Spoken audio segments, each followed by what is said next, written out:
Bonjour, mon nom est Théa Pelletier et aujourd'hui je vais vous parler de mon projet de fin d'études secondaires.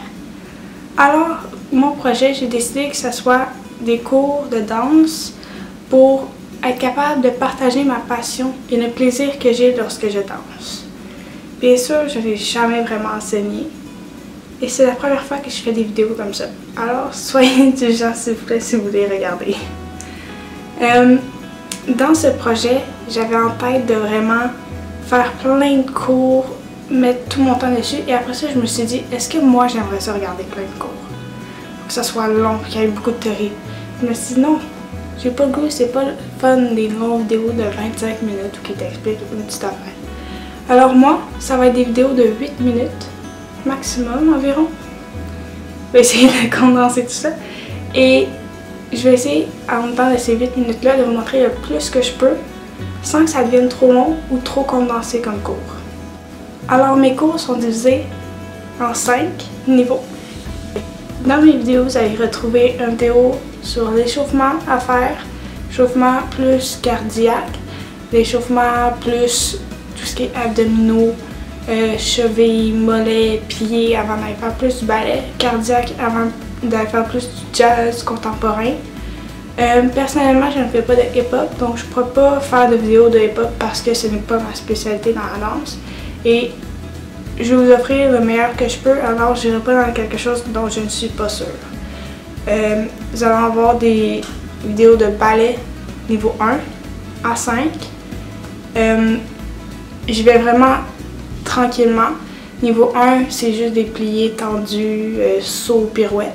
Niveau 2, c'est plus poussé, il commence à y avoir de dégagés, choses comme ça. Niveau 3, les sauts sont plus complexes, les exercices sont plus rapides, il y a plus d'exercices en moins de temps. Niveau 4, c'est encore plus poussé, on commence avec des exercices qui sont plus hauts, ça va être un petit peu plus difficile si vous commencez.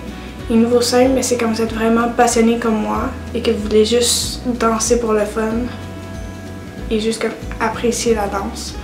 Alors, ceci sont les 5 niveaux. C'est un exemple avec le ballet, mais ça va être la même chose avec le jazz et le contemporain. Ainsi que les pointes, parce que je fais des pointes, alors je vais devoir faire des vidéos de pointes. Comment bien s'échauffer avant d'aller faire les pointes.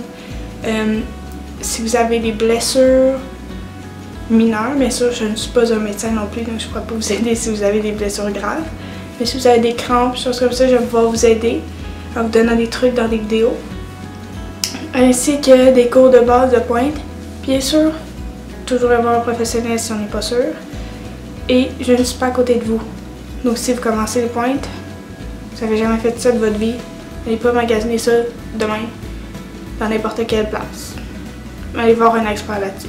C'est très important. C'est vos chevilles après ça, sinon qui vont y copier.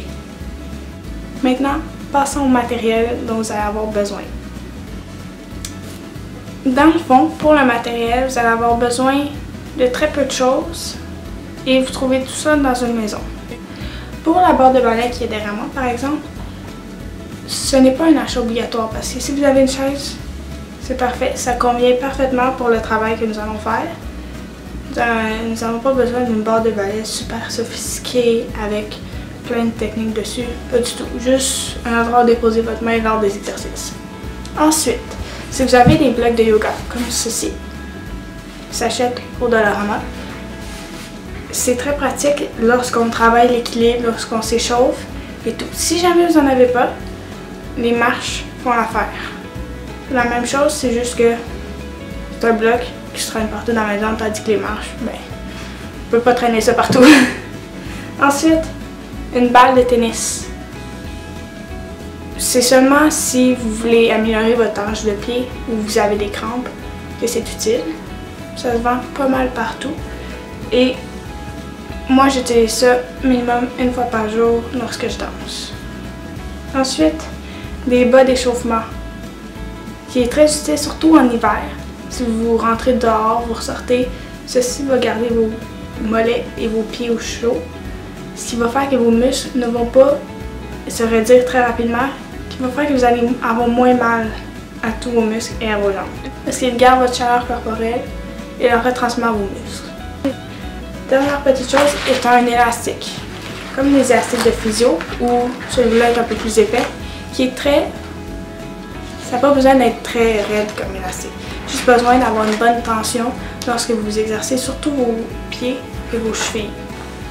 Alors, c'est tout pour le matériel. Bien sûr, une bouteille d'eau fait toujours du bien et c'est pas mal tout.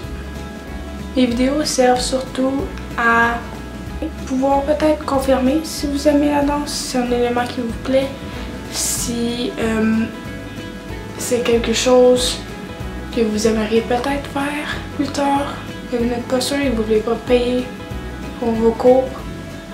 Alors, utilisez mes cours comme vous voulez.